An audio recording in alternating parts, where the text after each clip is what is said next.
Hello friends, welcome to Ali वेटनी wisdom. दोस्तों, बहुत बहुत स्वागत है आपका अली वेटनी विजडम में। दोस्तों, फिर से बर्ड फ्लू की कुछ खबरें आ रही हैं और ये कहा जा रहा है कि बर्ड फ्लू का आउटब्रेक शुरू हो चुका है। हालांकि न्यूज़ भी मैं देख रहा था और इस बात की कोई वैसी पुष्टि नहीं हुई है, कोई सैंपल वगैरह या कोई लैब जो है उसने पुष्टि नहीं की है, लेकिन अथॉरिटीज़ ये मान रही हैं कि ये बर्ड फ्लू का मतलब आउटब्रेक शुरू हुआ है। मतलब गवर्नमेंट अथॉरिटीज़ किसी फार्म के अंदर कुछ बर्ड्स लातूर में, महाराष्ट्र में वो मरे हैं। और जो कौवे हैं, क्रोज हैं, उनकी भी मॉर्टलिटी देखी गई है। पिछली बार अगर हम आपको याद हो, लगभग 4 साल पहले 2021 में इसी तरीके से कौवों की डेथ हुई थी, मॉर्टलिटी हुई थी। और उस साल बर्ड फ्लू की पुष्टि हुई थी आधिकारिक तौर से, लैब के अंदर सैंपल्स को मतलब आइडेंटिफाई किया गया था। वो कोरोना का दौर था, उस टाइम कोविड भी बहुत अपने पीक पर था। लेकिन ऐसे में बर्ड फ्लू का फैलना तो लोगों के अंदर काफ़ी ये हुआ था कि कहीं ऐसा ना हो कि अब ये दोबारा एक पेंडेमिक इंसानों के अंदर दोबारा से आ जाए। उस दौरान मैंने वीडियो बनाई थी। मेरा जो पुराना चैनल था जो कि हैक हो गया, उसके बाद वो सस्पेंड हो गया, उस पे मैंने ये वीडियो मतलब अपलोड की थी। लोगों को काफ़ी जागरूक करने की कोशिश की थी, अवेयर करने की कोशिश की थी। अभी मेरा मकसद यही है कि लोग अवेयर रहें बर्ड फ्लू से, कि वो है क्या और किस तरीके से वो फैलता है, कैसे पोल्ट्री को नुकसान पहुंचाता है। और जो उससे जुड़ी हुई उसके इर्द गिर्द ये जो एक कहानी चलती है जिसमें फार्मर्स को मतलब दोषी ठहराया जाता है, मुर्गियों को दोषी ठहराया जाता है और बर्ड की एकदम कलिंग शुरू हो जाती है। अथॉरिटीज़ इतना ज़्यादा इसके अंदर इंटरेस्ट लेती हैं और पूरी मतलब न्यूज़पेपर में, न्यूज़ में, हर जगह बर्ड फ्लू का जिक्र होने लगता है। तो वो ऐसी क्या वजह है उसके बारे में मैं इसमें बताऊंगा। हालांकि ये जो वीडियो है इसमें आप देखेंगे, जो 2021 में मैंने वीडियो बनाई थी टेक्निकल बर्ड फ्लू के बारे में, उसकी एपिडेमियोलॉजी के बारे में, किस तरीके से फैलता है, कैसे नुकसान करता है, कौन सी बर्ड्स में पाया जाता है, किस तरीके से वो हमारी मतलब कमर्शियल बर्ड्स में आता है, मुर्गियों के अंदर आता है, और क्या उसके अंदर वायरस के अंदर चेंजेस होते हैं जिसकी वजह से वो फिर आकर नुकसान करता है। और इंसानों को उससे खतरा है या नहीं है, और इंसानों में ट्रांसफ़र होने के लिए उसे कितना मतलब क्या किस चीज़ की ज़रूरत होती है, अभी तक कितने केस हुए हैं, लिटरेचर में क्या है इसके बारे में, क्योंकि वो कहानी इन 4-5 सालों में बिल्कुल नहीं बदली है। इस बात को आप सब जानते हैं और आप देखते भी रहते हैं कि छोटे मोटे आउटब्रेक बर्ड फ्लू के हर साल लगभग देखने को मिलते हैं। और इसी सीज़न के अंदर ही, जो स्प्रिंग का टाइम होता है, बसंत का सीज़न आने वाला होता है, इसी के अंदर ये ज़्यादा होते हैं, क्योंकि माइग्रेटरी बर्ड्स जो होते हैं वो इसी सीज़न में उनका अंडे देने का टाइम होता है, या फिर वो मतलब माइग्रेट करके अपना वापस जा रहे होते हैं जहाँ से आए होते हैं। तो ये सारी बातें और बहुत कॉम्प्लेक्स डायनामिक्स होती हैं, एनवायरनमेंट की, बर्ड्स की, बर्ड की इम्यूनिटी की, उनके एगलिंग सीज़न की, हर चीज़ इसमें काउंट होती है। तो इसी दौरान वो वायरस के स्पिल ओवर्स हमें देखने को मिलते हैं। तो वही दौर शुरू हो चुका है। गर्मियाँ एक तरीके से गर्मियों की तरफ हम बढ़ रहे हैं। टेम्परेचर अब सर्दियों का धीरे धीरे कम हो रहा है, दिन गर्म हो रहे हैं, रातें ठंडी अभी भी हैं। तो ये सब चीज़ें वायरस को के पनपने में हेल्प करती हैं। तो यहाँ पर जो वो वीडियो भी आप देखेंगे, पूरा टेक्निकल बर्ड फ्लू को समझेंगे। लेकिन एक बात जो मैं आपको बताना यहाँ पर चाहता हूँ वो ये है, इसके प्रोलॉग में, इस वीडियो के, कि गवर्नमेंट अथॉरिटीज़ और साइंटिस्ट वगैरह इतना क्यों डर जाते हैं इस चीज़ से, या वो इतने ज़्यादा प्रिकॉशनरी मेजर्स क्यों लेते हैं, वो हमें जानने की ज़रूरत है। देखिए, पिछले साल जो बर्ड फ्लू का वायरस है वो अमेरिका के अंदर, यूएस के अंदर काउज में देखा गया, और कई सारी काउज को इसने इन्फेक्ट किया। और बल्कि वहाँ की जो मतलब दूध, जो पाश्चराइज होके दूध उसके अंदर आ रहा था, वहाँ के जो सुपरमार्केट्स होते हैं, क्योंकि दूध वहाँ पर ऐसे तो मिलता नहीं है जैसे यहाँ पर हम निकाल के बेच देते हैं, वहाँ पर उसके अंदर पैकेट्स के अंदर और उसके अंदर प्रोसेस होके बकायदा जाता है। तो उसके अंदर भी वायरस के ट्रेसेस मिले, वायरस उस दूध के अंदर भी पाया गया। तो वहां से इस बात का वो लगा कि एक तो बर्ड का वायरस था और गाय के अंदर कैसे पहुंचा, और गाय के अंदर पहुंचा तो पहुंचा, उसे इन्फेक्ट किया और उसके दूध में आ रहा है। दूध में आने का मतलब ये है कि वायरस अंदर रेप्लिकेट हो रहा है, और रेप्लिकेट अगर हो रहा है बर्ड का वायरस गाय के अंदर और दूध में आ रहा है, जो कि दूध इंसान पी रहे हैं, तो ये एक बहुत ही खतरे की घंटी वहां पर थी। हालांकि इससे कोई बीमार नहीं पड़ा, बहुत कुछ इक्का दुक्का लोग केसेस आए बीमारी के जिनमें बर्ड फ्लू का देखा गया, लेकिन कोई ऐसी ज़्यादा मतलब कोई वो एपिडेमिक या पेंडेमिक टाइप से वो नहीं बना। तो वहाँ पर पिछले साल भी मैं इसे फॉलो कर रहा था, इस न्यूज़ को, और इनके जो टेक्निकल लिटरेचर है उन्हें भी मैंने पढ़ा, और अब भी मैं मतलब उस बात को फॉलो कर रहा हूँ। और ये क्योंकि हमारा काम भी है, मेरा काम भी है, और मुझे इंटरेस्ट भी इस चीज़ में रहता है, तो मैं इस चीज़ की कोशिश करता हूँ कि जो टेक्निकल बात है, जो अवेयरनेस से रिलेटेड है, वो पहुँचा दी जाए। देखिए, अगर खुदा ना खास्ता कि हमारा जो मतलब बर्ड है, क्योंकि पोल्ट्री क्या है, पोल्ट्री से इकोनॉमी जुड़ी हुई है, लोगों की रोजी रोटी जुड़ी हुई है। अगर सिर्फ खबरों को चटपटा बनाने के लिए साइंस को पीछे रख दिया जाए और बस अपने मतलब की बात मतलब फैला दी जाए, तो वो गलत है ना। उससे मिस इन्फॉर्मेशन से क्या होगा, लोगों की मतलब पोल्ट्री इंडस्ट्री डाउन जाएगी, और पोल्ट्री इंडस्ट्री डाउन जाएगी तो लोगों की जो उसमें पैसा लगा हुआ है, इकोनॉमी, वैसे ही आप जानते हैं क्या कितना बुरा हाल है इस टाइम एम्प्लॉयमेंट और उन सब चीज़ों का। तो ऐसे में हमें थोड़ा सतर्क रहना चाहिए और कंज्यूमर को भी इसमें सतर्क रखना चाहिए। तो होता क्या है कि जो वायरस है, मतलब बर्ड फ्लू का जो वायरस है, ये माना जाता है कि इसका पोटेंशियल है आदमी मतलब इंसानों के अंदर ये बर्ड से जंप कर सकता है। कुछ केसेस में ऐसा देखा गया है कि बर्ड फ्लू का वायरस बर्ड से निकल के इंसानों के अंदर गया और वहाँ पर इंसानों को उसने इन्फेक्ट किया। कुछ केसेस में मॉर्टेलिटी भी हुई, मतलब इंसान उसमें मर गए, उस इन्फेक्शन से सीवियर टाइप का इन्फेक्शन वो देखने को मिला। पिछले साल भी जब ये गायों के अंदर फैला वहाँ से अमेरिका में, तो वहाँ पर भी कुछ केसेस ऐसे देखे गए। लेकिन यहाँ पर बात समझने वाली ये है कि मुर्गी के अंदर से इंसान में अगर कोई बीमारी आ रही है, तो वो कोई नई बात नहीं है। बहुत सारी ऐसी बीमारियां हैं, साल्मोनेला है, इकोलाई है, फूड पॉइजनिंग के कितने बैक्टीरिया हैं, कंपाइलोबैक्टर है, क्लेमाइडियोसिस है, इरिसिपेलिस है, न्यूकैसल डिजीज, इवन रानीखेत जो है वो जूनोटिक है। कोई भी बीमारी पर किसी के कान नहीं खड़े होते हैं, और इतनी सारी बीमारियां हैं जो कि मुर्गियों से डायरेक्ट इंसानों में आती हैं और आ सकती हैं और आती हैं, बीमार करती हैं, लेकिन किसी चीज़ पर अथॉरिटीज़ के कान नहीं खड़े होते हैं। कोई किसी को अवेयर नहीं करता है, कोई बताता नहीं है, कहीं यूट्यूब पे वीडियो नहीं दिखेगी, कहीं कोई आपको ऐसा खास आर्टिकल नहीं मिलेगा। लेकिन जैसे ही बर्ड फ्लू आता है सब इतने ज़्यादा पैनिक हो जाते हैं, ठीक है। जबकि बर्ड फ्लू का जो ट्रांसमिशन है वो अभी तक हुआ नहीं है, बहुत कम लोगों, मतलब अगर आप लिटरेचर उठा के देखेंगे तो इक्का दुक्का कहीं आपको केसेस मिलेंगे जहाँ पर बर्ड फ्लू का वायरस इंसानों को इन्फेक्ट करता देखा गया। तो इतनी हाय तौबा क्यों मचती है? वो इस वजह से मचती है कि जैसे कोविड था, तो कोविड में क्या हुआ, कोरोना के वायरस में ये हुआ कि कोविड बैट से निकला, मतलब चमगादड़ से निकला और इंसान में आ गया।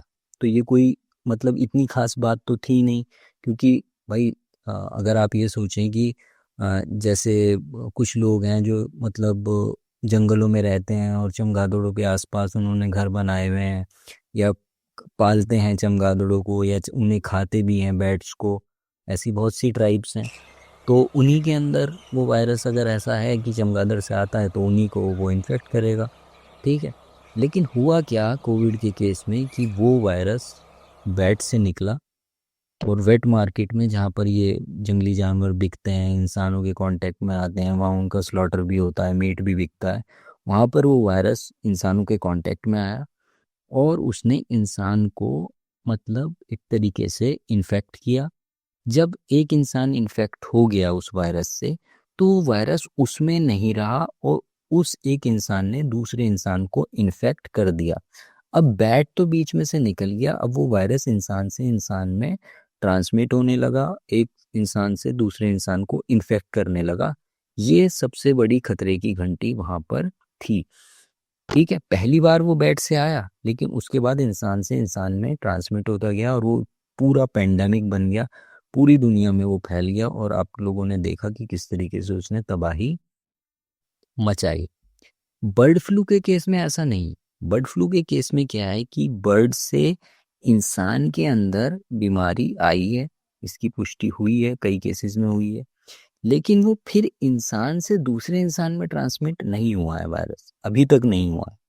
ठीक है, और इसके होने के चांसेस भी अभी बहुत कम है, जैसा कि सीडीसी जो है, कम्युनिकेबल डिजीज कंट्रोल अथॉरिटी जो है इनकी, अमेरिका की, वो पूरी दुनिया में सिर्फ उसी की बात मानी जाती है।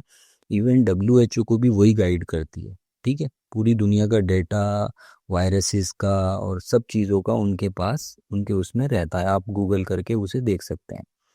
उनका ये कहना है कि अभी ये जो बर्ड फ्लू का वायरस है, इन मतलब जो वो ट्रेस करते हैं, मॉनिटरिंग करते रहते हैं जेनेटिक तौर से, उसका जो सीक्वेंस एनालिसिस है, वायरस का लीनिएज है, और वो सब देखते रहते हैं, और उससे ये पता चलता रहता है कि अभी ये इंसान को इन्फेक्ट करने से कितनी दूर है।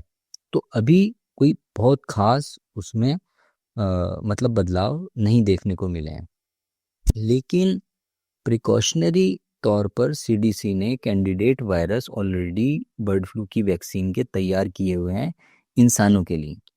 इन केस अगर ये बीमारी फैलती है इंसानों के अंदर, तो वो कैंडिडेट वायरस लिए जाएंगे, उनसे तुरंत वैक्सीन तैयार कर दी जाएगी। ये कोविड जैसा नहीं होगा कि कोविड में तो पता ही नहीं था कि ये फैलने वाला है ये वायरस। हालांकि हमें पता नहीं है कि कोविड मैन मेड है या फिर वो थ्योरी बताई गई है कि वेट मार्केट से ये आया, तो ये कैसे हुआ ये नहीं पता। लेकिन बर्ड फ्लू के केस में ये है कि सीडीसी के पास वो कैंडिडेट वायरस वैक्सीन्स के लिए ऑलरेडी हैं, ये सीडीसी पर ही क्या कहते हैं ये इंफॉर्मेशन अवेलेबल है।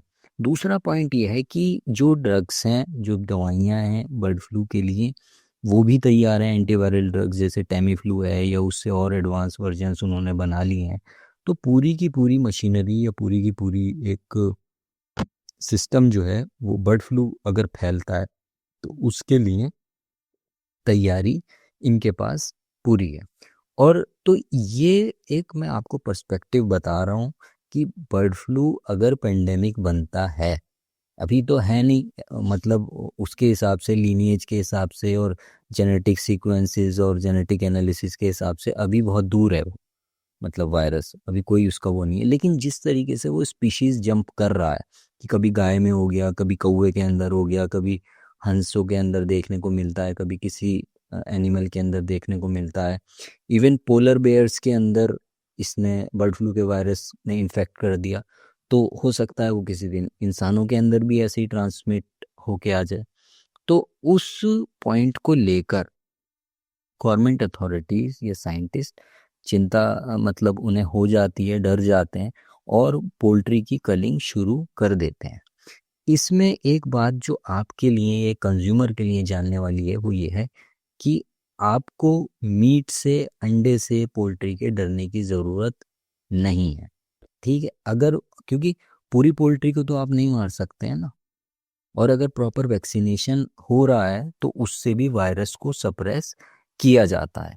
तो स्पिल ओवर होना एक स्पीशीज से दूसरी स्पीशीज में ये बहुत कठिन है, बहुत मुश्किल है, और ये बिल्कुल मतलब 1000-2000 साल में एक बार होने वाली घटना है। जैसे कोविड हुआ ना, तो इस तरीके से ही होता है, मतलब बहुत कम चांसेस हैं इस बात के कि ये मतलब ट्रांसफ़र होके हमारे अंदर या इंसानों के अंदर आ जाए। होने को तो कुछ भी हो सकता है आज के ज़माने में, क्योंकि आप सब जानते हैं कि टेक्नोलॉजी कहाँ पहुँच चुकी है, और एआई के आने से तो क्या ही हो गया अब, है ना। बनाने को क्योंकि बायो वेपन्स भी होते हैं, मतलब वो कुछ ऐसे हथियार के तौर पे वायरसेस को और बैक्टीरिया को और इन सब चीज़ों को इस्तेमाल किया जाता है, और आज से नहीं, कितने मतलब सैकड़ों सालों से इन चीज़ों को, एंथ्रेक्स के स्पोर्स को और इन सब चीज़ों को इस्तेमाल किया गया है। तो उसे अगर हम निकाल दें, नेचुरल चीज़ों को देखें, तो हमें अभी कोई ऐसा खास डरने की ज़रूरत नहीं है, प्रिकॉशंस की ज़रूरत ज़रूर है हमें कि हम सावधानी बरतें, बायोसिक्योरिटी को फॉलो करें, और बायोसिक्योरिटी को फॉलो करना बहुत ज़रूरी है। तो ये जो वीडियो थी 4 साल पहले बनाई थी, उसी को ध्यान में रख के इसे देखें, लेकिन बहुत ज़्यादा चीज़ें आज के दौर में नहीं बदली हैं। वीडियो को देखें, थोड़ी-सी मतलब रूखी लगेगी आपको, ड्राई लगेगी, लेकिन आपको इससे बहुत चीज़ें समझने को मिलेंगी। इसके बाद एक और वीडियो अपलोड करूँगा, उसके अंदर मैं आपको बताऊँगा कि किस तरीके से वैक्सीनेशन से इसको कंट्रोल में हम ला सकते हैं। वो वैक्सीनेशन करना बहुत ज़रूरी है, क्योंकि अभी हाल फिलहाल में गवर्नमेंट ऑफ इंडिया ने एक वैक्सीन अप्रूव भी की है। इससे पहले बर्ड फ्लू की वैक्सीन इलीगल थी इंडिया में, हालांकि लोग यूज़ करते थे, लेकिन एक एलपीआई के लिए, लो पैथोजेनिक एवियन इन्फ्लुएंजा के लिए एक वैक्सीन अप्रूव हुई है। एचपीआई के लिए अभी भी वैक्सीन नहीं है, मतलब अप्रूव्ड नहीं है। लोग वैसे इस्तेमाल करते हों, मतलब इलीगली, वो बात अलग है। वो मुझे मतलब पता भी नहीं है, मैंने सुना ही है खाली, मैंने देखा नहीं है किसी को। तो लेकिन एलपीआई के लिए अप्रूव्ड वैक्सीन है, और एलपीआई से ही एचपीआई बनता रहता है। तो वो वायरस की डायनामिक्स है, तो वो भी समझाने की कोशिश की गई है। तो वीडियो बनाने में बहुत मेहनत लगती है, बहुत कंटेंट को जमा करना पड़ता है। तो अगर आपको अच्छी लगे तो दूसरों के साथ ज़रूर शेयर कीजिए, क्योंकि बहुत इंपॉर्टेंट इन्फॉर्मेशन है ये। और अगर आपके डाउट्स हों तो आप कमेंट सेक्शन में मुझसे पूछ भी सकते हैं। तो आइए इस वीडियो को देखिए।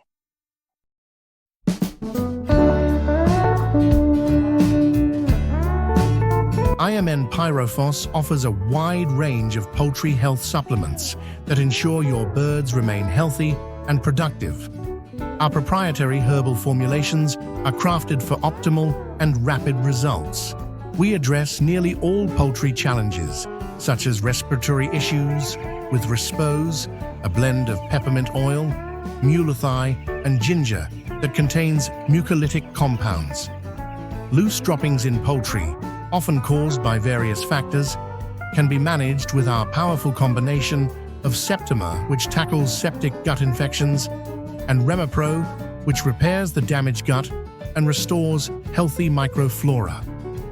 Poultry often experience stress that can lead to physical weakness and reduced productivity. For this, Vitaden H offers a quick revival solution. In cases of E. coli mortality in young birds, as well as respiratory diseases like CRD and infectious coryza, Alcu proves to be highly effective. Farmers frequently encounter issues such as decreased feed intake, poor growth, and nutritional lameness, for which Pyrocal B and Grotec are recommended and well received.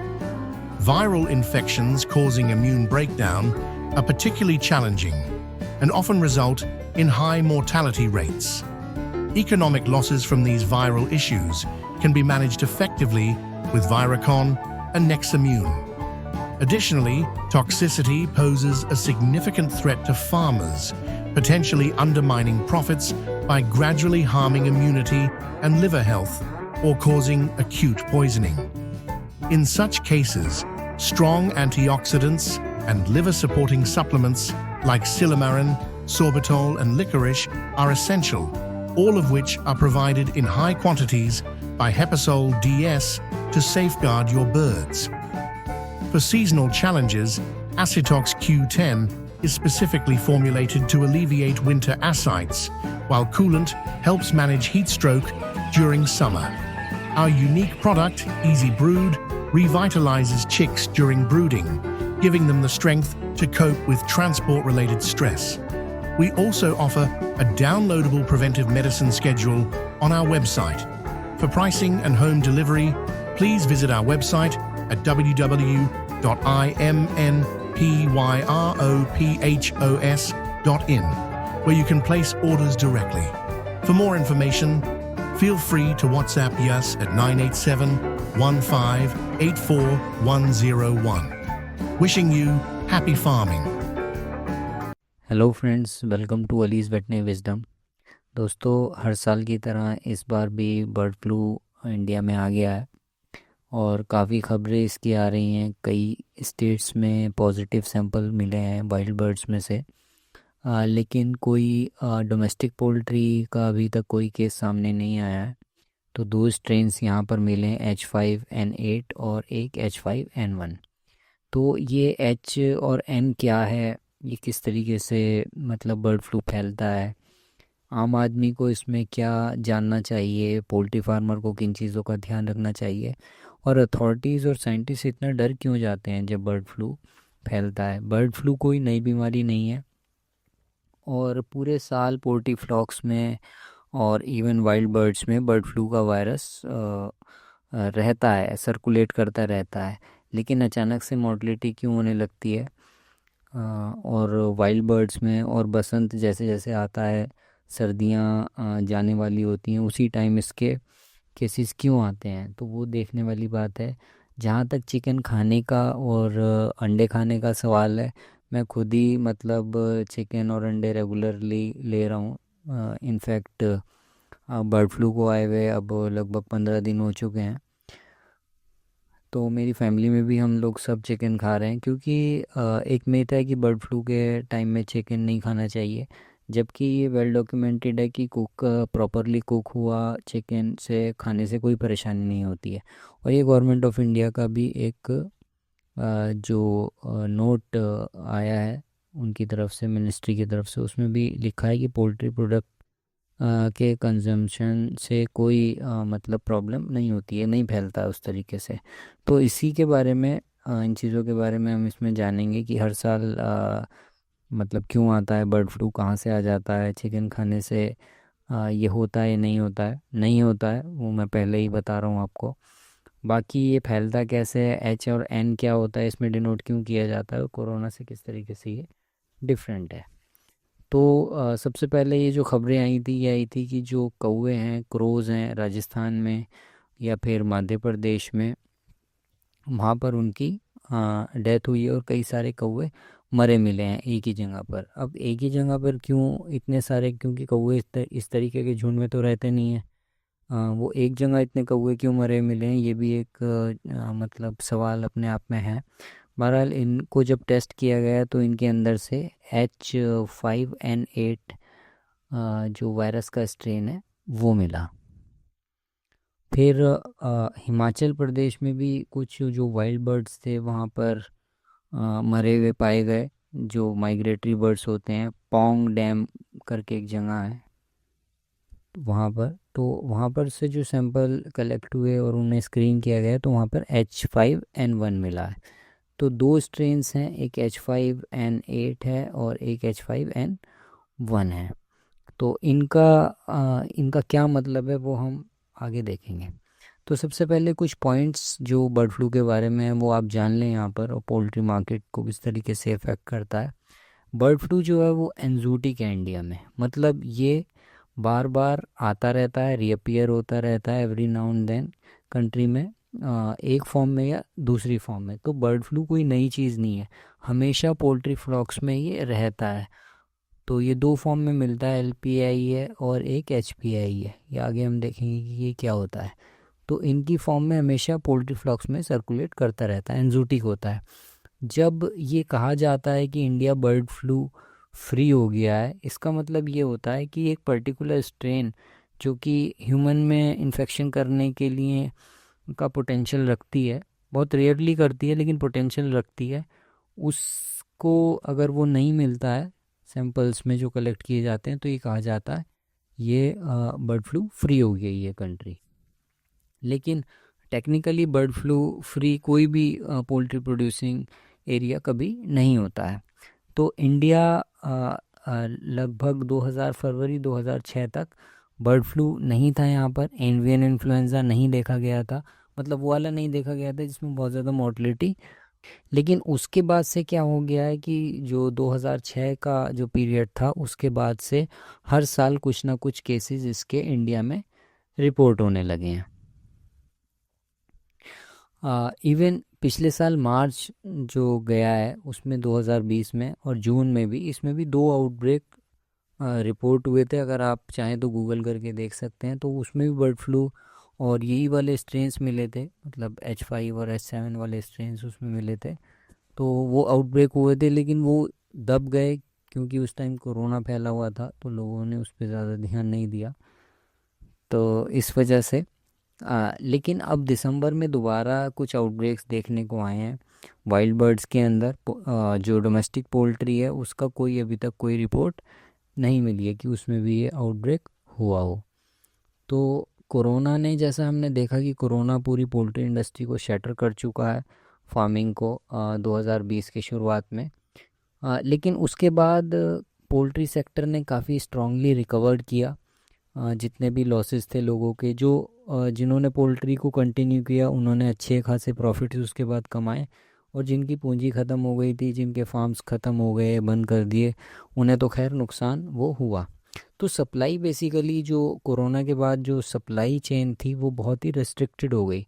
लगभग अगर पहले 100 थी तो अब वो 60 के करीब वो सप्लाई रह गई है। तो सप्लाई बहुत ज़्यादा रेस्ट्रिक्टेड है, लेकिन डिमांड जो है वो रिस्टोर हुई, जिसकी वजह से प्राइस जो है वो ऑल टाइम हाई चले गए। तो 100 तक चिकन बिक रहा था, जो कि न्यू ईयर के टाइम काफ़ी एक रेयर बात है। तो सप्लाई पीछे से शॉर्ट है अभी भी। जो पोल्ट्री में नुकसान होता है ना, बेसिकली उसकी जो भरपाई होती है उस नुकसान की, वो जनता ही करती है। क्योंकि जब चिकन सस्ता होता है ना, तब तो उसे कोई खाता नहीं है। अगर बीमारी का डर है, कोरोना का है, बर्ड फ्लू का है, तो चिकन सस्ता हो जाएगा। लेकिन उसके बाद क्या होता है, सप्लाई टूटने लगती है। जब सप्लाई टूटती है और लोगों के अंदर से डर निकलता है ना, उस टाइम तक फिर देर हो चुकी होती है, क्योंकि सप्लाई उस टाइम तक कम हो जाती है और डिमांड एकदम से बढ़ती है। तो वो जो नुकसान होता है ना, नुकसान होगा या वो जो लॉसेस होते हैं, उसकी भरपाई जनता ही करती है। मतलब देर सवेर जो भी पैसा आना है पोल्ट्री इंडस्ट्री को रिकवर करने के लिए, वो जनता की जेब से ही आएगा। जैसे मार्च में लोगों ने 50 रुपये किलो भी चिकन नहीं खाया, और मई में लोगों ने फिर 300 रुपये किलो को चिकन वो ख़रीदा। 300-350 रुपये तक दिल्ली में मई में वो बिका। तो उसके बाद ये रेगुलर 100 रुपीज़ लाइव वेट और 200 रुपीज़ चिकन मीट नॉर्मल चल रहा है उसके बाद से। तो वो जनता की जेब से ही आता है, अगर पोल्ट्री सेक्टर को कोई नुकसान होता भी है तो what is bird flu? Bird flu है क्या? बेसिकली ये सिंगल स्टैंडर्ड आरएनए वायरस है, जो कि टाइप ए इन्फ्लुएंजा वायरस कहलाता है। तो ये यहाँ पर इसका स्ट्रक्चर दिया गया है। इसके अंदर दो प्रोजेक्शंस होते हैं। एक हीमोग्लूटिनिन होता है जो एच ए कहलाता है, जैसे ये यहाँ पर दिख रहा है, जो लाल वाला है ना, ये जो लाल वाला प्रोजेक्शन है ये एच ए है, और ये नीला वाला है ये न्यूरामिनिडेज है, एन ए, इसे एन ए कहा जाता है। तो इसके ऊपर इन प्रोजेक्शंस का होना, ये इसकी बीमारी कॉज करने का रीज़न होता है। तो लगभग 16 डिफरेंट तरह के एच ए होते हैं, मतलब एच प्रोटीन्स होते हैं। 1 to 16 इन्हें डिनोट किया जाता है, और लगभग 9 तरह के न्यूरामिनिडेज होते हैं, जिन्हें 1 to 9 एन ए न्यूरामिनिडेज डिनोट किया जाता है। तो 1 से 16 तक एच ए और 1 से 9 तक जो एन ए होते हैं, जब इनकी हम मैट्रिक्स बनाते हैं, अगर देखते हैं मैट्रिक्स बना के, तो ये मैट्रिक्स में लगभग 144 डिफरेंट तरीके के वायरस पॉसिबल होते हैं। मतलब ये चीज़ें जो हैं, ये ब्लू आपको दिख रही है और ये रेड दिख रही है, ये डिफरेंट तरीके की होती हैं। ये 16 तरीके का होता है, ये 9 तरीके का होता है। तो जब हम इन्हें मतलब डिफरेंट उसमें फॉर्म में करते हैं, देखते हैं, तो 144 टाइप के इसमें वायरस बन जाते हैं। तो ये किस तरीके का है, कौन सा एच है, कौन सा एन है, इसके ऊपर डिपेंड करता है। इससे हम देखते हैं कि वायरस का टाइप कौन सा होगा। जैसे अगर 5th टाइप का एच है और H5N1 फर्स्ट टाइप का एन है, तो वो वायरस H5N1 हो जाएगा। इस तरीके से H7N7 हो सकता है, H7N8 हो सकता है, जैसे इस पर मिला है। तो इस तरीके से इस वायरस को हम डिनोट करते हैं, या इसका नोमेनक्लेचर होता है। तो हेमाग्लूटिनिन जो होता है, ये लाल वाला जो इसका पार्ट है, ये वाला, इसके थ्रू ये वायरस जो है वो सेल के अंदर एंट्री गेन करता है, मतलब सेल के अंदर जाता है, रिसेप्टर से बाइंड करता है। और न्यूरामिनिडेज क्या करता है, नया वायरस जब अंदर जाके सेल के अंदर, वो वायरस फिर अपने आप को रेप्लिकेट करता है और नए वायरस बनते हैं, तो उनका रिलीज़, सेल को तोड़कर उनका रिलीज़ न्यूरामिनिडेज करवाता है। तो ये दोनों चीज़ें डिजीज़ कॉज करने के लिए बहुत इम्पॉर्टेंट होती हैं, हीमोग्लूटिनिन और न्यूरामिनिडेज। अब इसकी हिस्ट्री क्या है? जो फ्लू से डेथ है ये सबसे पहले जो नोट की गई, हालांकि उससे पहले भी होता होगा, वो लगभग 1878 में इटली में इसे देखा गया। तो लेकिन जो पॉजिटिव ऑर्गेनिज्म था वायरस था, इसका पता हमें चला 1901 में। लेकिन 1955 तक भी उस वायरस को आइसोलेट नहीं कर पाए, और ह्यूमन इन्फ्लुएंजा ए वायरस से इसका जो रिलेशन है वो एस्टेब्लिश हुआ, जो वायरस आइसोलेशन हुआ 1955 में। लेकिन 1955 या ये कहें 1878 से लेके और आज तक भी किसी के अंदर भी कोई डेथ या कोई इन्फेक्शन मुर्गी या अंडा खाने से नहीं हुआ है।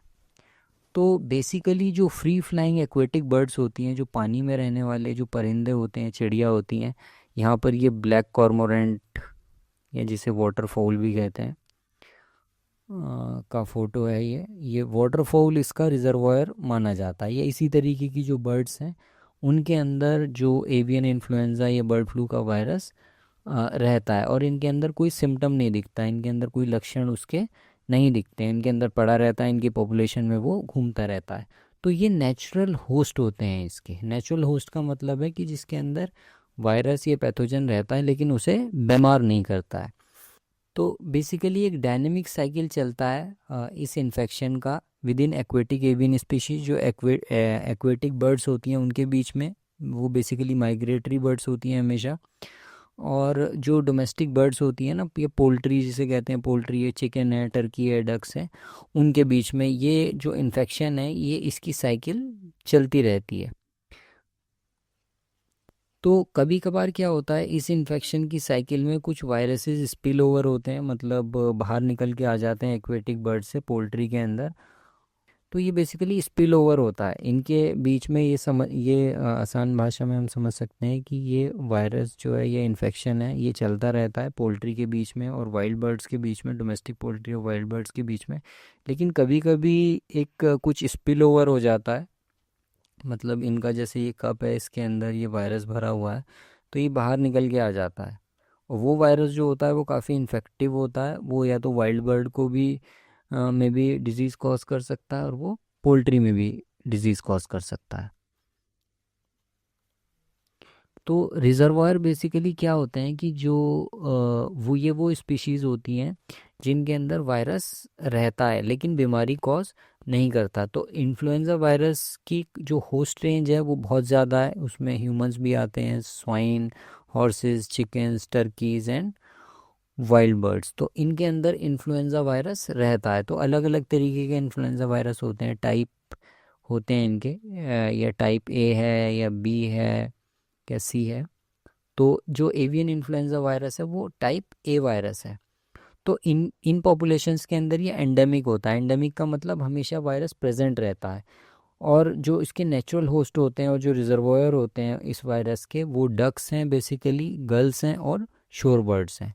तो डक्स की जो फैमिली में आने वाली जितनी भी बर्ड्स होती हैं, गीज़ होती हैं, गूज़ होते हैं, या फिर जो वाटरफाउल होते हैं, या गर्ल्स हैं, तो या शोर बर्ड्स हैं, तो वो जितने भी होते हैं उनके अंदर ये वायरस एंडेमिक रहता है, मतलब हर समय प्रेजेंट रहता है। या तो पैथोजेनिक फॉर्म में हो सकता है, बहुत ज़्यादा बीमारी करने वाली फॉर्म में हो सकता है, या लो मतलब पैथोजेनिक जिसमें सिम्टम नहीं दिखते हैं लेकिन वायरस प्रेजेंट रहता है। इन वाइल्ड बर्ड्स के अंदर जो टिपिकली एसिम्टोमेटिक इन्फेक्शन होता है, मतलब सिम्टम नहीं दिखते हैं उस वायरस के लेकिन वायरस अंदर रहता है। And virus appear to be well adapted and genetically stable in this group. तो जेनेटिकली स्टेबल रहता है, ज़्यादा म्यूटेशंस वगैरह नहीं होती हैं, बदलता नहीं है, और वेल अडेप्टेड इनके बीच में वो घूमता रहता है। देखिए, वायरस को भी अपने आप को ज़िंदा रखना होता है। अगर मान लीजिए जैसे कोरोना आजकल फैल रहा है, तो अगर कोरोना बहुत ज़्यादा मॉर्टलिटी कर रहा होता ना, तो ये डिज़ीज़, ये बीमारी कब की ख़त्म हो चुकी होती।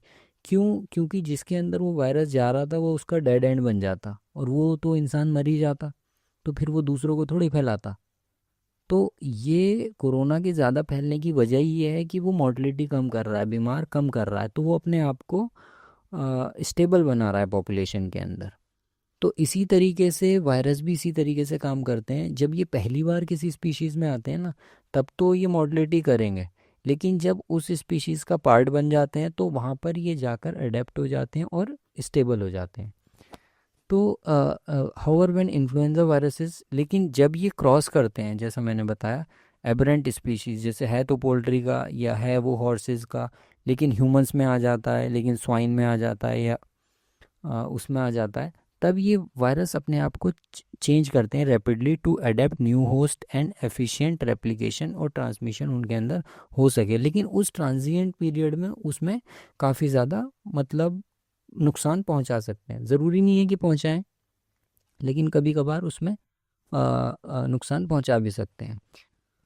तो जब एक पर्टिकुलर स्ट्रेन का इन्फ्लुएंजा वायरस किसी पर्टिकुलर स्पीशीज़ में सर्कुलेट करता है for extended period of time, मतलब सालों तक उसमें सर्कुलेट करता रहता है, तो जो वो वायरस होता है वो स्पेसिफिक हो जाता है, मतलब उसी स्पीशीज़ का वो वायरस हो जाएगा और उसमें कोई वो प्रॉब्लम नहीं करेगा। जैसे ह्यूमन इन्फ्लुएंजा वायरस है, वो स्वाइन को इन्फेक्ट नहीं करता है, वो हॉर्सेस को इन्फेक्ट नहीं करता है, और इक्वाइन का इन्फ्लुएंजा वायरस है वो टर्की को इन्फेक्ट नहीं करेगा। इसी तरीके से पोल्ट्री का वायरस ह्यूमंस को इन्फेक्ट नहीं करता है।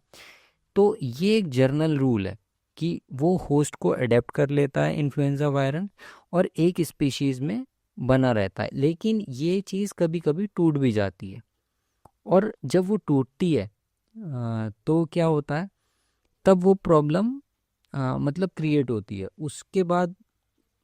उसके बाद क्या होता है ना कि अगर वो एक स्पीशीज़ से दूसरी स्पीशीज़ में आएगा, तब वो आके वहाँ पे मॉर्टलिटी और वो सब कॉज करता है, क्योंकि उसके अगेंस्ट जो बॉडी सिस्टम्स हैं वो अडेप्ट नहीं हुए होते हैं, कोई एंटीबॉडी नहीं है या कोई उसके खिलाफ इम्यून सिस्टम ट्रेन नहीं होता है, तो उस दौरान ही मॉर्टलिटी करता है।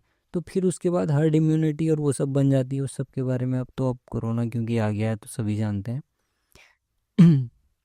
तो साइंटिस्ट को किस चीज़ का डर लगता है या अथॉरिटीज़ किस चीज़ से डरती हैं, वो हम यहाँ पर देखते हैं। तो दो फिनोमिना होते हैं इन्फ्लुएंजा वायरस में बेसिकली, एक एंटीजेनिक शिफ्ट होती है और एक एंटीजेनिक ड्रिफ्ट होती है। जैसा मैंने बताया आपको कि ये दो इसके ऊपर चीज़ें हैं, एक HA है और एक इसमें NA है, न्यूरामिनिडेज, और ये इसके अंदर का जेनेटिक मटेरियल है, ये वायरस के अंदर का जेनेटिक RNA है जो कि बताया था। तो ये तो वायरस A है, और ये भी इन्फ्लुएंजा का ही वायरस है, दोनों इन्फ्लुएंजा के वायरस हैं। लेकिन इसके अंदर ये मान लीजिए H5N7 है और ये H5 या H3N8 है। तो इन दोनों की इंटरमिक्सिंग हो जाती है, मतलब कुछ तो मटेरियल इसके अंदर से आएगा और कुछ मटेरियल इसके अंदर से आएगा, और ये एक नया वायरस बन जाएगा, वायरस C। तो ये कहलाती है एंटीजेनिक शिफ्ट, ये बड़ी खतरनाक होती है। तो ये किस उसमें जाके मिलेंगे, मतलब ये मिक्सिंग किस स्पीशीज़ में होगी, ये एक मैटर ऑफ कंसर्न रहता है। और साइंटिस्ट इसी से डरते हैं कि कहीं ऐसा ना हो कि एक वायरस कहीं से आए और एक वायरस कहीं से आए और दोनों मिलके कुछ नई चीज़ बना लें। तो ये कहलाती है एंटीजेनिक शिफ्ट। दूसरी होती है एंटीजेनिक ड्रिफ्ट, ये होती रहती है। जैसे एक वायरस है, उसका कुछ स्ट्रक्चर है, उसमें छोटी सी म्यूटेशन हो गई, कुछ छोटा सा बदलाव आ गया, पॉइंट म्यूटेशन हो गया, तो ये दिख रहा है रेड हो गया है यहाँ पे, तो ये वायरस B बन गया। लेकिन ये इतना ज़्यादा फेटल नहीं होगा, इसके अंदर इतने ज़्यादा चेंजेस नहीं आए, तो ये स्पीशीज़ का स्पीशीज़ में ही रहेगा। लेकिन ये वायरस टेंडेंसी रखता है कि स्पीशीज़ क्रॉस करके दूसरी स्पीशीज़ में आ जाए। तो शिफ्ट जो होती है वो मतलब इसमें ख़तरनाक होती है। तो इसमें एक थ्योरी दी जाती है जिसे मिक्सिंग वेसल थ्योरी कहा जाता है। अब जैसे ये डक्स हैं या वाइल्ड बर्ड्स हैं, एक्वेटिक बर्ड्स हैं, पोल्ट्री है, इसके अंदर H1N1 वायरस आता है, ये डायरेक्टली ट्रांसमिट करता है स्वाइन में, मतलब डक्स भी रह रही हैं वहाँ पे, पोल्ट्री भी है और स्वाइन भी है। ऐसा कहाँ देखने को मिलता है, जो साउथ ईस्ट एशियन कंट्रीज़ होती हैं ना, कंट्रीज़ हैं, वहाँ की जो पॉपुलेशन है, ये फिलीपींस है, बर्मा है, या जावा सुमात्रा या चाइना, ये सब जगहों में पोल्ट्री को और पिग्स को साथ में रखते हैं। तो इन यहाँ पर चांसेस बहुत ज़्यादा होते हैं कि यहाँ के वेट मार्केट्स होते हैं, तो यहाँ पर चांसेस बहुत ज़्यादा होते हैं कि ये वाला वायरस जो पोल्ट्री के अंदर है ये स्वाइन के अंदर भी चला जाए। तो जब स्वाइन के अंदर जाता है ना, तो ये रीअसॉर्टमेंट होता है। रीअसॉर्टमेंट का मतलब ये है कि वहाँ पे ह्यूमन भी है, ह्यूमन का वायरस आ गया, और इधर से आपका आ जाता है, मतलब चिकन का वायरस इसके अंदर आ जाता है। तो एक नया वायरस बन जाता है, जेनेटिक शिफ्ट हो जाती है। अब क्योंकि स्वाइन के और ह्यूमन के एंटीजन काफ़ी मिलते हैं, तो जो बीमारी स्वाइन में होती है ना, वो ह्यूमन में आसानी से ट्रांसफ़र हो जाती है। तो जो स्वाइन फ्लू का वायरस है वो इसी तरीके से बना है कि वो बाहर से स्वाइन में आ गया, स्वाइन में पहले से उसका एक वायरस था, वो आपस में मिल गए और वो मिल के एंटीजेनिक शिफ्ट हुई और उसने स्वाइन फ्लू बना दिया। जब उसने एक बार स्वाइन फ्लू बना दिया और वो ह्यूमन में आ गया, अब स्वाइन का रोल वहाँ पे ख़त्म हो गया, अब स्वाइन की ज़रूरत नहीं है, अब वो ह्यूमन टू ह्यूमन ट्रांसमिट होगा। तो इस चीज़ से साइंटिस्ट डरते हैं कि कहीं ऐसा ना हो कि ये जो वायरस है जो काफ़ी ज़्यादा मोर्टलिटी कर रहा है, ये किसी और स्पीशीज़ में आ जाए और उसमें एक नया वायरस बन के फिर वो ह्यूमन पॉपुलेशन में आ जाए। तो ये मिक्सिंग वेसल होती है। तो जो स्वाइन होता है या जो पिग होता है, ये एक तरीके का वेसल का काम करता है, एक तरीके का भगोना या कुकर इसे कह सकते हैं, उसका काम करता है जिसके अंदर ये नए वायरस पकते हैं। तो इसी वजह से मना किया जाता है या ये इसे अवॉइड करते हैं कि जो पिग का कंजम्पशन जहाँ पर होता है वहाँ पर जितने भी नए डिजीज़ हैं ना वो वहीं से ज़्यादातर निकलते हैं। तो एंटीजेनिक शिफ्ट ही हुआ, जो H5N1 है उसका लिए एंटीजेनिक शिफ्ट हुआ। ये कोयल का H9N2 वायरस था, इसी तरीके से गूज में H5N1 था और टील में H6N1 था। ये तीनों जो बर्ड हैं ये वाइल्ड बर्ड हैं, एक्वेटिक माइग्रेटरी बर्ड्स हैं। तो ये एक जगह कोयल को इन्होंने इन्फेक्ट किया, इनमें जेनेटिक रीअसॉर्टमेंट हुआ और H5N1 वायरस जो है वो 1997 में आया। इसमें से कोयल में से ये चिकन में आया और चिकन से ये फिर ह्यूमन में गया, जिससे 18 पीपल इन्फेक्ट हुए उस दौरान और 6 उसमें से डेथ्स हुई थी। तो ऐसा नहीं है कि बहुत ज़्यादा इसमें मोर्टलिटी हुई है, ये बहुत ज़्यादा फैला, ये फैला नहीं था, लेकिन इसके केसेस देखे गए कि ह्यूमन में ये ट्रांसमिट हुआ है। अब एक चीज़ आती है HPI और LPI, जो मैं कह रहा था कि हमेशा जो वायरस है वो पॉपुलेशन में घूमता रहता है और वो इतनी प्रॉब्लम नहीं करता है पोल्ट्री के अंदर, या डिजीज़ इतनी कॉज नहीं करता है। तो HPI LPI क्या है? तो डिजीज़ कॉजिंग जो एबिलिटी होती है एवियन इन्फ्लुएंजा वायरस की, उसे दो पार्ट में हम डिवाइड करते हैं। एक HPI होती है हाई पैथोजेनिक, जिसमें बीमारी बहुत ज़्यादा उसके लक्षण दिखाई देते हैं, मोर्टलिटी होती है और वो मतलब देखने में उसका जो अपीयरेंस होता है बीमारी का वो अप्रिशिएबल होता है। एक होती है लो पैथोजेनिक। लो पैथोजेनिक का मतलब है उसके अंदर बीमारी के सिम्टम्स बहुत ज़्यादा नहीं दिखाई देते, मोर्टलिटी वगैरह नहीं होती है। तो जो लो पैथोजेनिक है ना, ज़्यादातर जो वायरस हैं या ज़्यादातर जो बर्ड फ्लू के केसेस हैं वो LPAI ही हैं और होते हैं। HPI तो बहुत कम होते हैं, मतलब 100 में से 1 HPI या 2 HPI के केसेस आते हैं। तो viruses that causes localise infection, जो लोकलाइज इन्फेक्शन करते हैं वो लो पैथोजेनिक होते हैं, जिन्हें LPI कहा जाता है। और टिपिकली ये हाई मॉर्टलिटी नहीं करते हैं अनलेस सेकेंडरी इन्फेक्शन उसमें ना हो, कि इन्फ्लुएंजा का वायरस भी आए और कुछ बैक्टीरियल इन्फेक्शंस भी हो जाएं, तो फिर वहाँ पर मॉर्टलिटी हो जाती है। अदरवाइज़ वहाँ पर ये इतना प्रॉब्लम नहीं करते हैं। दूसरे वायरसेस क्या होते हैं कि वो सिस्टेमिक इन्फेक्शन करते हैं। सिस्टेमिक इन्फेक्शन का मतलब है कि पूरी बॉडी के अंदर उनके रिएक्शंस, वायरस का जो इम्पैक्ट है पूरी बॉडी के अंदर दिखाई देता है और इसी में क्या होता है, हाई मोर्टलिटी होती है इस केसेस में। तो ये HPI वायरस कहलाते हैं। तो आजकल जो फैला हुआ है या दिख रहा है वो उसे HPI कंसीडर किया जा रहा है, क्योंकि उसके अंदर H5 जो हीमोग्लूटिनिन है वो देखने को मिला है।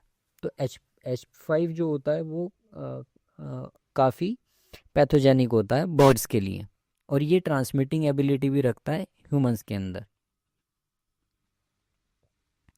तो LPI जो होता है वो H1 से लेके H4, H6, H8 to H15, जितने भी ज़्यादातर H हैं 1 to 15 वो LPI हैं, लो वर्लुएंस है। उनकी जो पैथोजेनिसिटी है, उनकी बीमारी कॉज करने की जो क्षमता है वो बहुत ज़्यादा नहीं है, और ना ही ये ह्यूमंस के लिए थ्रेट है जो LPI है।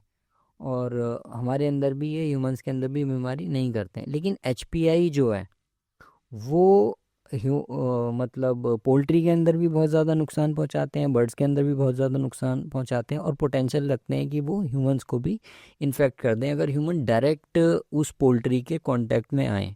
मतलब बहुत रेयर होता है इन्फेक्शन, लेकिन फिर भी, क्योंकि 1955 से लेके और अब तक खाली 600 केसेस देखने को मिले हैं, और वो भी उन लोगों में जो कि डायरेक्ट उनके कांटेक्ट में आए।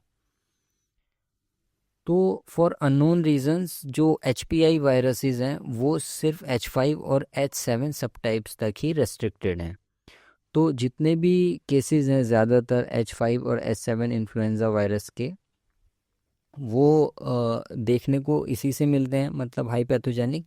लेकिन H5 और H7 में भी ज़्यादातर जो स्ट्रेन्स होती हैं वो लो पैथोजेनिक ही होती हैं। मतलब सारे के सारे जो वायरसेस हैं वो लो पैथोजेनिक हैं, ज़्यादा बीमारी नहीं फैलाते हैं। लेकिन अगर कोई HPI बनता भी है तो वो सिर्फ H7, H5 और H7 ही बनते हैं। तो ये काफ़ी रेयर अकरेंस होती है जब वायरस म्यूटेट करते हैं इनटू हाईली पैथोजेनिक फॉर्म्स में। ज़्यादातर H5 और H7 भी लो पैथोजेनिक ही होते हैं, लेकिन कभी कभी ये हाई पैथोजेनिक में चेंज हो जाते हैं, बदल जाते हैं।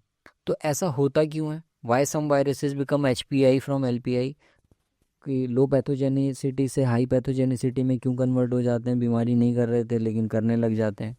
तो इन्फ्लुएंजा वायरस में यहाँ पर ये चीज़ समझनी बहुत ज़रूरी है कि इन्फ्लुएंजा वायरस के अंदर HA प्रोटीन होता है, जैसा मैंने आपको पहले बताया था। अगर HA प्रोटीन को बर्ड को इन्फेक्ट करना है या किसी भी सेल को, किसी भी ऑर्गेनिज्म को इन्फेक्ट करना है ना, तो इसे अपने आप को HA1 और HA2 इन 2 सब यूनिट्स में तोड़ना पड़ता है। उसी के बाद ये इन्फेक्शन कर सकता है। अगर ये नहीं टूटेगा ना, HA नहीं टूटेगा HA1 और HA2 में, तो ये इन्फेक्शन नहीं कर पाएगा। तो जितना आसानी से ये HA प्रोटीन टूट जाता है वो डिक्टेट करता है कि इसकी कितनी पैथोजेनिसिटी होगी। अगर बहुत आसानी से ये क्लीव हो रहा है, टूट रहा है HA1 HA2 में, तो वो बहुत ज़्यादा पैथोजेनिक होगा, वो बहुत ज़्यादा बीमारी कॉज करने वाला होगा। क्योंकि जब तक HA1 HA2 नहीं होगा ना, तो सेल इन्फेक्ट नहीं होगी प्रॉपरली। तो सेल इन्फेक्ट नहीं होगी तो बीमारी नहीं होगी। तो जितनी आसानी से HA HA1 HA2 में टूटता है उतनी ही ज़्यादा ये बीमारी कॉज करने की क्षमता रखता है। लेकिन ये H क्लीव कैसे होता है? ये H जो टूटता है, ये HA प्रोटीन जो टूटता है, ये सेल के अंदर कुछ एंजाइम्स रहते हैं, उनके द्वारा ये टूटता है। तो जिन सेल्स के अंदर ये एंजाइम्स होते हैं ना, तो वायरस उन्हीं सेल्स को इन्फेक्ट करता है। जो बर्ड फ्लू का वायरस होता है उन्हीं सेल्स को इन्फेक्ट करता है। तो जो कुछ H प्रोटीन्स ऐसे होते हैं जो हाउसकीपिंग एंजाइम से भी टूट जाते हैं। अब यहाँ पर ये समझते हैं। तो ये HA प्रोटीन है यहाँ पर, ये H1 to H4 H6 HA2 H15 type के यहाँ पर ये प्रोटीन है। तो ये ट्रिप्सिन लाइक प्रोटीएज से टूटते हैं। और ये ट्रिप्सिन लाइक प्रोटीएज जो एंजाइम है, ये कहाँ मिलता है? सिर्फ लंग्स की सेल्स में और GIT की सेल्स में मिलता है, मतलब गट जो इंटेस्टाइन होती है उसकी सेल्स में मिलता है। ये वाले जो वायरस होंगे ये जब भी इन्फेक्शन कॉज करेंगे तो ये या तो लंग्स का करेंगे या फिर इंटेस्टाइन का करेंगे। क्यों? क्योंकि ये उन्हीं एंजाइम से टूटेंगे जो एंजाइम इनकी सेल्स में प्रेजेंट होंगे। तो ये वायरस इन्हीं सेल्स को इन्फेक्ट करते हैं, इस वजह से ये LPI में आते हैं। इसका मतलब ये है कि ये आसानी से HA1 और HA2 में नहीं टूटते हैं और सेल्स के अंदर। अच्छा, दूसरी तरफ H5 और H7 में क्या होता है? ये यूबिक्यूटस प्रोटीएजेस होते हैं कुछ। मतलब यूबिक्यूटस का मतलब वो हर सेल में वो प्रोटीन, वो एंजाइम्स पाए जाते हैं। जब हर सेल में पाए जाएंगे तो ये हर सेल को इन्फेक्ट करने की एबिलिटी रखेगा, जो H5 या H7 है। तो इस तरीके से ये वाले जो एंजाइम है ये हर सेल में प्रेजेंट होते हैं। तो ये इन वाले जो वायरसेस होते हैं जो S5 और S7 जिनके अंदर होता है उन्हें तोड़ देते हैं। तो इसी वजह से ये पूरी बॉडी को इन्फेक्ट करने की एबिलिटी रखते हैं और यही चीज़ बन जाती है HPAI, मतलब हाईली पैथोजेनिक एवियन इन्फ्लुएंजा। तो ये इसकी मतलब थ्योरी है, मॉलिक्यूलर मैकेनिज्म है इस चीज़ का, कि अगर ये सिर्फ लंग्स की सेल में टूटेंगे या इंटेस्टाइन की सेल में टूटेगा H प्रोटीन तो उन्हीं सेल्स को इन्फेक्ट करेगा, और अगर पूरी बॉडी की सेल्स में टूट रहा है तो पूरी बॉडी को इन्फेक्ट करेगा, तो ये ज़्यादा पैथोजेनिक होगा। अब हमें क्या देखना है कि अब हमें ज़रूरत है इससे डरने की या नहीं। ह्यूमन डिजीज़ जो इससे होती है that is cause by the direct infection with poultry adapted virus is very rare. बहुत ही, मैंने जैसा बताया आपको कि 1955 से और अब तक खाली 600 केसेस मिले हैं। तो ये काफ़ी रेयर होता है, डायरेक्ट इन्फेक्शन ही होता है, ह्यूमन टू ह्यूमन ट्रांसफ़र वैसे भी नहीं है। तो इसका जो ह्यूमन टू ह्यूमन ट्रांसमिशन है वो नहीं है, जैसे कोरोना में हो रहा है ना, कि कोरोना पहली बार तो बैट में होगा, वो बैट में या मिंक में या आर्माडिलोज में जिससे भी आया है वो वायरस, पहली बार तो ह्यूमन में वहाँ से आया है, लेकिन उसके बाद ह्यूमन टू ह्यूमन ट्रांसमिशन हो रहा है। ऐसा जैसा कोरोना में था ऐसा बर्ड फ्लू में नहीं है, अभी तक नहीं देखने को मिला है। 130 साल की हिस्ट्री में अभी तक ये देखने को नहीं मिला है कि वो मतलब बहुत ही अनयूजुअल है। अगर वो ट्रांसमिशन हो रहा है तो वो बहुत कॉमन नहीं है। तो वायरस जो है वो डिस्ट्रॉयड बाय द कुकिंग, आप आराम से उसे पकाएं, अपने जो चिकन या अंडा ला रहे हैं और उसे खाएं, आपको कोई उससे इन्फेक्शन नहीं होगा, ना ही उससे कोई बीमारी होगी। तो ये कोई भी केस तब से रिपोर्ट नहीं है जब से वायरस ये आइडेंटिफाई हुआ है कि कंज्यूम करने से, कोई पोल्ट्री प्रोडक्ट कंज्यूम करने से किसी को बर्ड फ्लू हुआ हो। और ये वायरस काफ़ी फ्रेजाइल है, मतलब बहुत कमज़ोर वायरस है कोरोना की बनिस्बत, और ये डिस्ट्रॉय हो जाता है ड्राइनेस से, सन से। अगर आप उसमें चीज़ों को मतलब धूप लगाते हैं या तेज़ गर्मी होती है तो उसमें नहीं रह पाता।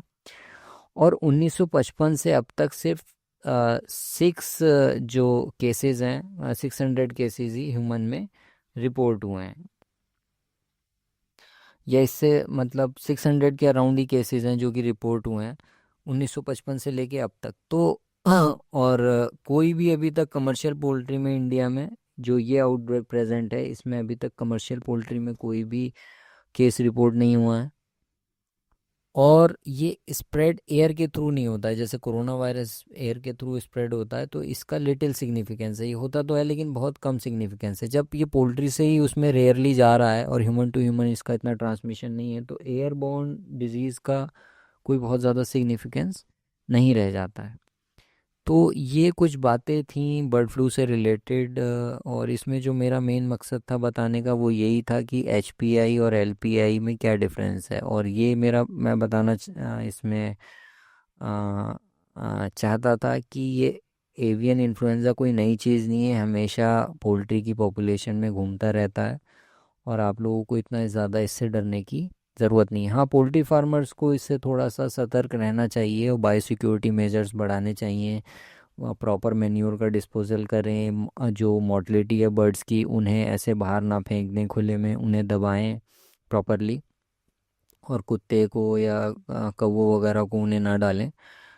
तो जितनी साफ़ सफाई रखेंगे उतना ज़्यादा अच्छा रहेगा। और कोरोना के आने से कम हम लोग साफ़ सफाई रखना, हाइजीन रखना, सैनिटाइजेशन, इस सब को तो सीख ही गए हैं। तो बर्ड फ्लू से इस वजह से कोई ज़्यादा घबराने की ज़रूरत नहीं है। Thank you. पोल्ट्री पक्षियों में खांसने, छींकने और सांस लेते समय सुनाई देने वाली रेस्पिरेटरी साउंड से लगभग हर पोल्ट्री फार्मर परेशान रहता है। यह प्रॉब्लम आपके पोल्ट्री फार्म की शांति और उत्पादकता को प्रभावित करती है और फार्मर इसी चिंता में दिन काटता रहता है कि ना जाने कब यह साउंड घातक ई कोलाई या CRD रूप धारण कर ले। इस साउंड की वजह होती है बर्ड के ट्रेकिया में उत्पन्न होने वाला अत्यधिक म्यूकस। स्वस्थ पक्षियों में यह म्यूकस हल्का चिपचिपा पानी जैसा होता है जो बैक्टीरिया, वायरस और धूल आदि को ट्रेकिया पर चिपकने नहीं देता, जिससे इन्फेक्शन नहीं हो पाता। लेकिन जब फार्म में किसी कारण से वेंटिलेशन बाधित होता है और अमोनिया बनने लगती है या फिर हवा में वायरल लोड बढ़ता है तो वायरस ट्रेकिया पर चिपकने लगते हैं। इससे ट्रेकिया की सेल अधिक मात्रा में म्यूकस बनाने लगती है और वह धीरे धीरे गाढ़ा भी होने लगता है। इसके अलावा इन्फ्लामेटरी रिएक्शंस के कारण ट्रेकिया सिकुड़ने लगता है। इन दोनों बातों से फेफड़ों में हवा जाने का रास्ता बाधित होता है, जिसकी वजह से खरखराहट होती है और पक्षी गर्दन झटककर आगे की तरफ बढ़ाता है और सांस लेने की कोशिश करता है और हवा म्यूकस के ऊपर से गुजरते हुए आवाज उत्पन्न करती है। कई सारी संक्रामक बीमारियां जैसे LPAI, ND, इन्फेक्शियस ब्रोंकाइटिस और माइकोप्लाज्मोसिस खरखराहट की समस्या पैदा करती है। ये कंडीशन आपकी पोल्ट्री के स्वास्थ्य और आपके मुनाफे के लिए गंभीर खतरा बनी रहती है। ये बीमारियां उच्च मृत्यु दर, अंडे के उत्पादन में कमी, अधिक FCR और दवा की लागत में बढ़ोतरी का कारण बनती है। CRD के लक्षण शुरुआत में हल्के होते हैं, जैसे कि सांस लेने में थोड़ी तकलीफ होती है, जिसमें कुछ बर्ड्स फार्म के बीच में मुंह खोलकर सांस लेते दिखाई देते हैं। ध्यान से सुनने पर खिचखिचाहट और खरखराहट सुनाई देती है। फिर इसके साथ साथ चेहरे पर सूजन भी दिखाई देने लगती है, जिसे कोराइजा कहते हैं। इन लक्षणों का अंत अक्सर मोर्टेलिटी के साथ होता है। कई वायरस और बैक्टीरिया साथ में भी संक्रमण करते हैं, जो रेस्पिरेटरी डिजीज कॉम्प्लेक्स के रूप में दिखाई देता है।